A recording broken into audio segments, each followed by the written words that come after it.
हाँ जी, तो राम राम जी सर। और क्यों, उम्मीद करूं बढ़िया होगा। तो क्या रही कल क्लास? बढ़िया रही होगी, बढ़िया समझ में आई होगी, कोई दिक्कत को नहीं हुई होगी? नहीं सॉरी, हिंदी में पढ़ना बोल रहा हूँ। नहीं चलो माफी चाहते हैं। नमस्कार भी सभी को, कैसे हो सारे? उम्मीद करता हूँ बढ़िया हो गए सब। माता करनी ब्लेस यू। एग्जाम सभी का अच्छा हो गया, आप बढ़िया तरीके से दोबारा पढ़ाई शुरू कर दो भाई। और आपको पता है दोबारा से अपनी क्लासेस कंटिन्यूटी आ रही है। अब आपको मैं एक चीज बताता हूँ कि एक बच्चों की डिमांड आई थी कि सर हमें ना फिजिक्स की, केमिस्ट्री की, बायोलॉजी की अलग अलग क्लास से ना शेड्यूल सेट करके दो। तो प्यारे बच्चों, अब जैसे ही मैं करवा रहा हूँ टॉपिक, तो वो मैं शेड्यूल से ही करवा रहा हूँ। लेकिन जैसे मैंने पहली क्लास अपनी भौतिक परिवर्तन की रही थी ना, तो वो तो भौतिक और वैसे केमिस्ट्री का बीच का टॉपिक है। लेकिन मैं अब प्ले लिस्ट तैयार कर रहा हूँ। जैसे जैसे अपने टॉपिक होते चलेंगे, मैं फिजिक्स की अलग प्ले लिस्ट बना दूंगा, केमिस्ट्री की अलग बना दूंगा और बायोलॉजी की अलग बना दूंगा, और उसमें शेड्यूल से टॉपिक डालता चलूंगा। ठीक है, जैसे साइंस का एक टॉपिक हो गया वो उसमें डाल दिया, दूसरा टॉपिक डाल दिया, तीसरा टॉपिक, इस तरह से अपनी प्लेलिस्ट कंप्लीट मैं आपको तैयार करके दे दूंगा। बस थोड़ा सा पेशेंस बनाए रखना, इन क्लासों को देखते हुए चलना, ताकि आपको किसी भी टॉपिक में कोई भी दिक्कत ना आए। चलिए करते हैं शुरू। तो अपना टॉपिक चल रहा था अभी कौन सा सर? बल्ब वाला चल रहा था। शायद ये अपना लास्ट टॉपिक हो, इसी आज में अपने को खत्म करने का प्रयास करेंगे। बल्ला गुणन की बात कर रहे थे, तो बल्ला गुणन के सिद्धांत, बल्ला गुणन का सिद्धांत क्या है? सीधी सी बात है भाई, घुमाने फिराने के तो अपने मैं कुछ भी बता दूं। एक चीज बता दूं, आप कोई रिएक्शंस करते हो ना, तो उसके सामने आपको सामने से रिएक्शन मिलता है। बस कोई भी रिएक्शंस करो, सामने से आपको रिप्लाई मिलेगा। समझ रहे हो? अब क्रिया प्रतिक्रिया का नियम, न्यूटन का नियम भी तो यही कहता है कि आप क्रिया कीजिए, सामने से प्रतिक्रिया आएगी। आप अपनी मेहनत कीजिए, फल आपको जरूर मिलेगा। ये बात न्यूटन भाई साहब ने बोली थी, और मैं उनकी बात को ये आपके सामने पेश कर रहा हूं। ठीक है, तो अब कई बच्चे बोलेंगे सर आपने कहां से सीखा? तो मैंने भी न्यूटन जी से सीखा है, किसी और से नहीं सीखा। ठीक है, सीधी सी बात है, अपने मेहनत करते चलना है, प्रयास करते चलना है, रिजल्ट जरूर आएगा। क्लियर? चलिए इसी पे आपको एक छोटा सा बात बताता हूं। बल्ब की खोज किसने की थी? शायद जेम्स वॉट ने की थी। हाँ, जेम्स वॉट ने की थी। उन्होंने एक बात बोली थी। क्या बात बोली थी? वो बात मुझे बहुत अच्छी लगी। क्या बात थी मुझे नहीं पता, पर मुझे अच्छी लगी, लेकिन बताता हूं, मजाक कर रहा हूं। उन्होंने बोला कि मैं 1000 ऐसे तरीके जानता हूं जिनसे बल्ब नहीं बनाया जा सकता। क्या बोला? मैं 1000 ऐसे तरीके जानता हूं जिनसे बल्ब नहीं बनाया जा सकता। आप बोलो इसमें क्या बड़ी बात है? ये तो नहीं, यानी कि इसकी बात की गहराई को समझो। उन्होंने बोला है कि मैंने 1000 बार ट्राई कर लिया बल्ब बनाने के लिए, लेकिन मेरे से बल्ब नहीं बना। फिर भी उन्होंने बल्ब का आविष्कार किया ना, तो मेहनत की, अपने भी मेहनत कर रहे हैं, कभी ना कभी कुछ ना कुछ तो होगा ही। ठीक है, चलिए करते हैं शुरू। तो बल्ला गुणन के सिद्धांत में, सिद्धांत क्या है? साइंस और फिजिक्स, यानी साइंस की एक ब्रांच है फिजिक्स, वो हमेशा सिद्धांत पे कार्य करती है कि क्या सिद्धांत है। देखिए, संतुलन की स्थिति, संतुलन के मतलब है साम्यावस्था की स्थिति। मान लीजिए कोई चीज बिल्कुल स्टेबल है, संतुलित है, साम्यावस्था में, तो उस पर दो बल कार्य करते हैं। एक तो वामावृत्ति आघूर्ण और एक दक्षिणावृत्त आघूर्ण। कैसे सर? जैसे मान लीजिए ये कोई घड़ी की सुई है, अगर ये इधर घूमेगी तो दक्षिणावृत्त हो जाएगा, और इधर घूमेगी तो वामावृत्त। घूर्णन का मतलब घूमना ही तो होता है, आघूर्ण का मतलब घूमना। तो या तो ये इधर घूमेगी या इधर घूमेगी, ये दो ही पॉसिबिलिटी है इसके पास। अगर इसका जो घूर्णन का मान है वो भी 5 Nm है, और इसका भी 5 Nm है, दोनों का क्या है? 5 बराबर बराबर है। तो ये कहां पर जाएगी? ये सुई कहां जाएगी? ना तो इधर जा सकती है और ना ही इधर जा सकती है, तो ये कहीं रहेगी, अपनी साम्यावस्था में रहेगी। अगर इसका 6 हो गया तो ये यहां चली जाएगी, इसका 6 हो गया तो ये यहां चली जाएगी। समझ रहे बात को? ये इसने बोला है कि आघूर्ण में संतुलन की स्थिति, यानी कि बिल्कुल स्टेबल है, वो साम्यावस्था में कोई रिएक्शंस नहीं कर रही, उस समय क्या होता है? वामावर्ती यानी कि एंटी क्लॉकवाइज आघूर्ण और दक्षिणावर्ती यानी कि क्लॉकवाइज आघूर्ण, दोनों का मान जो हमेशा रहेगा वो क्या रहेगा? इक्वल रहेगा। क्या रहेगा प्यारे बच्चों? समान रहेगा। चलिए, बल युग्म, बल का मतलब होता है फोर्स, युग्म का मतलब होता है जोड़ा। तो समान मान व विपरीत स्थिति में लगने वाले बल, यानी कि ये जो संतुलन की स्थिति है वो कौन सी में बनती है? बल युग्म में बनती है। कौन किस में बनती है? बल युग्म में बनती है। क्या बोल रहा है कि समान मान यानी कि लगाया गया जो बल है न्यूटन, न्यूटन इस पे 10 न्यूटन बल लगा दिया, इधर भी 10 न्यूटन बल लगा दिया, लेकिन इसने जो बल लगाया वो इधर लगाया है और इसने जो बल लगाया वो इधर लगाया है। तो समान मान यानी कि दोनों का मान क्या है, समान है 10 10 n n। वह विपरीत दिशा यानी कि एक की विपरीत दिशा, एक की दिशा इधर है और दूसरे की दिशा इधर, तो विपरीत दिशा में लगाए गए जो बल होते हैं वो आपके क्या होते हैं प्यारे बच्चों, बल युग्म होते हैं। इसका मात्रक होता है न्यूटन मीटर। कौन सा मात्रक होता है ये, एसआई। एसआई यानी कि अंतरराष्ट्रीय पद्धति या अंतरराष्ट्रीय पद्धति। ठीक है प्यारे बच्चों, चलिए वही बल इंटू बल युग्म माइनस भुजा, समझो इसे। ठीक है, कोई विशेष बात नहीं। चलिए एग्जांपल क्या है, डेली देखते हो डेली। ठीक है, क्या है, पानी का नल का खोलना। जैसे आप पानी का नल खोलते हो, कैसे खोलते हो, इस तरह से होता है। जैसे अभी आपके सामने दिखा देता हूं, बल्ला गुरानित लगाते हो, बल युग्म लगता है इस तरह से। नल को आप इस तरह से घुमाते हो ना, सीधा नल को खींच के देख लो, निकल जाएगा, टूट जाएगा लेकिन वो खुलेगा नहीं, यही तो होगा। लेकिन जैसे आप उसे आराम से घुमाओगे तो नल आपका खुल जाएगा। तो यह भी आपका बल्ला गुणन का हो गया। पेन व दवात का ढक्कन खोलना, बहुत बार मैंने आपके सामने वीडियो में दिखा दिया। लो जी, अब कई बच्चे बोलेंगे दवात, पुराने टाइम में होती थी दवात, अब आप इस इंक की स्थिति से आप इंक की स्थिति से आप समझ सकते हो। इस तरह से देखो कैसे, देखो मैं इसको एक बल इधर लगा रहा हूं तो दूसरे हाथ से इसको इधर भी घुमा रहा हूं, ये होता है बल युग्म। ध्यान से देखो एक बार फिर, देखो ये मैंने इसको इस तरह से किया तो दूसरा हाथ ये देखो, ये आपका बल युग्म हो गया। ठीक है प्यारे बच्चों, चलिए चाबी वाली घड़ी में चाबी भरना, गाड़ी का स्टीयरिंग भी तो आप ऐसे ही घुमाते हो, यानी कि एक बल लगता है और दूसरा उसके अपोजिट में लगता है। ठीक है, चलिए सरल मशीन। अब छोटे छोटे एग्जांपल है। सरल मशीन क्या होता है, मशीन क्या होती है, पहले तो मशीन को समझ लो, जो अपने कार्य को क्या करती है, आसान बनाती है। इसका स्क्रीनशॉट लीजिए, थोड़ा सा इसके बारे में अपने आगे बात करते हैं। अब देखो हो गया स्क्रीनशॉट। देखो मशीन क्या होती है, मशीन होती है प्यारे बच्चों जो अपने कार्य को आसान बनाती है। कोई भी आप काम पकड़ लो, कोई भी काम, सर कौन सा काम बताएं, साइकिल भी एक मशीन होगी, साइकिल भी मशीन होती है। क्यों होती है, क्योंकि एक तो हम पैदल चलते हैं और एक वो जल्दी पहुंच जाती है। मोटरसाइकिल भी मशीन है, बस भी मशीन है, कार भी मशीन है, ट्रेन भी मशीन है, हवाई जहाज भी मशीन है, कैंची भी मशीन है, चिमटा भी मशीन है।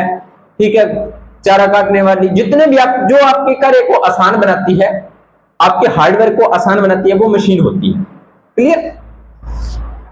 तो बल्ला गुणन के सिद्धांत पर यह कार्य करती है। मशीन क्या करती है, आपके बल्ला गुणन के सिद्धांत पर ही कार्य करती है। चलिए भार को उठाना, भार को उठाना इमेजिन करो कैसे, भार को उठाना नहीं समझे ना, चलो मैं समझाता हूं। देखो कई बार आपके पास गाड़ी होती है, चलो अपने सुंदर सी कार बनाते हैं, एक बहुत ही सुंदर सी।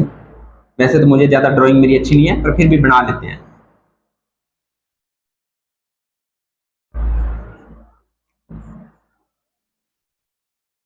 ये आपकी कार है, ठीक है। क्या हुआ, रास्ते में कार पंचर हो गई। क्या हुआ, रास्ते में कार पंचर हो गई आपकी। अब आपका यहां पर स्टेपनी लगी हुई है, आपने स्टेपनी को बदलना है। अब कार का लगभग वजन मान लीजिए आप 200 केजी, 2 क्विंटल की कार है, 2 क्विंटल की कार है। अब आपको क्या करना है, इसको उठाना है, तभी तो ये टायर निकलेगा। तो आपके पास आप क्या करते हो, 2 बंदे हो, आप एक को बोलोगे कि यार तू कार में चक और मैं हैंडल जो टायर है वो चेंज करो, तो वो दूसरा बोलेगा चलो ठीक है। वो पीछे से बेचारा कार उठाता है, थोड़ी देर बाद में थक जाता है। यही तो होता है, समझना कितना जोर लगा ना बेचारे का। लेकिन उसके दिमाग में आता है यार अपने तो ऐसे जोर लगा रहे हैं, अपनी डिक्की में क्या पड़ा है, जैक पड़ा है, डिक्की में क्या पड़ा है, जैक पड़ा है।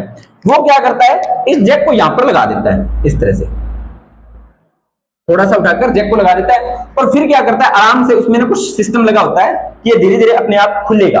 वो क्या करता है, उसको ऊपर नीचे ऊपर नीचे ऊपर नीचे करता रहता है, और ये जैक होता है वो धीरे धीरे गाड़ी को ऊपर उठा लेता है। अब सोचकर देखो, इतनी सी जगह पर इतनी गाड़ी का भार, और आपने क्या काम किया, हल्के से 2-4 ऊपर नीचे तो किए हैं इससे हैंडल से, और ये पूरी गाड़ी को आपने उठा दिया। यानी कि आपने बहुत कम बल लगाकर बहुत ज्यादा बल आघूर्ण पैदा कर दिया, और आपने अपने कार्य को बना लिया आसान। समझ में आया। तो बल आघूर्ण भी आपके कार्य को क्या करता है, भार को उठाना। जैसे उत्तोलक, उत्तोलक होता है प्यारे बच्चों कांटा, कौन सा, जैसे आप वजन तोलते हो वो होता है उत्तोलक, ठीक है। दूसरा गिरनी, गिरनी समझो, चलो गिरनी आजकल तो महिलाओं ने नहीं देखी होगी, लेकिन फिर भी मैं समझाने का, आजकल तो लड़कियों ने नहीं देखी होगी, लेकिन फिर भी मैं समझाने का प्रयास करूंगा।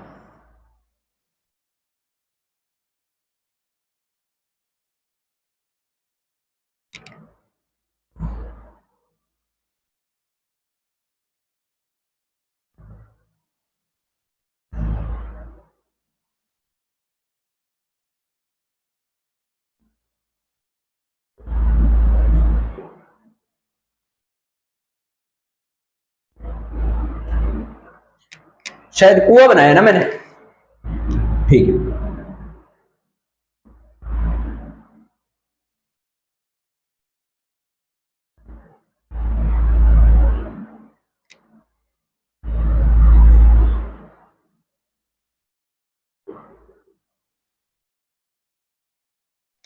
इस तरह से लगी हुई देखी होगी गिरनी।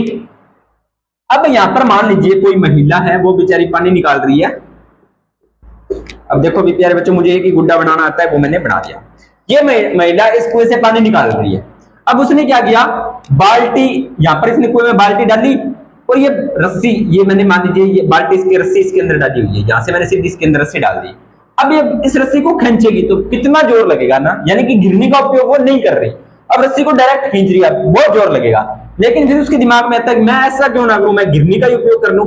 तो ये क्या करेगी, इस रस्सी को इस गिरनी के ऊपर से इसके अंदर फिट कर लेगी और इसको खींचेगी आराम से। अब ये इसको आराम से खींच रही है, इस तरह से आराम से खींच रही है और बाल्टी ऊपर आ रही है। तो क्या हो रहा है, गिरनी घूम रही है, गिरनी रस्सी के साथ घर्षण करके घूम रही है और अपने कार्य को क्या बना रही है, आसान बना रही है, ठीक है। तो गिरनी हो गया। स्क्रू जैक मैंने आपको बता ही दिया, ठीक है।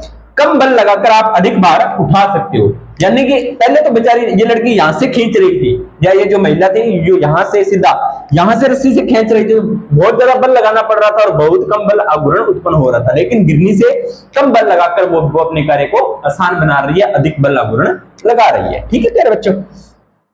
होता क्या है, निवेशित ऊर्जा निर्गमित ऊर्जा से अधिक होती है। निवेशित का मतलब कि जो आपने ऊर्जा लगाई है ना, वो हमेशा ज्यादा रहेगी जिससे ऊर्जा अपने आपको प्राप्त बाहर निकली है, उससे।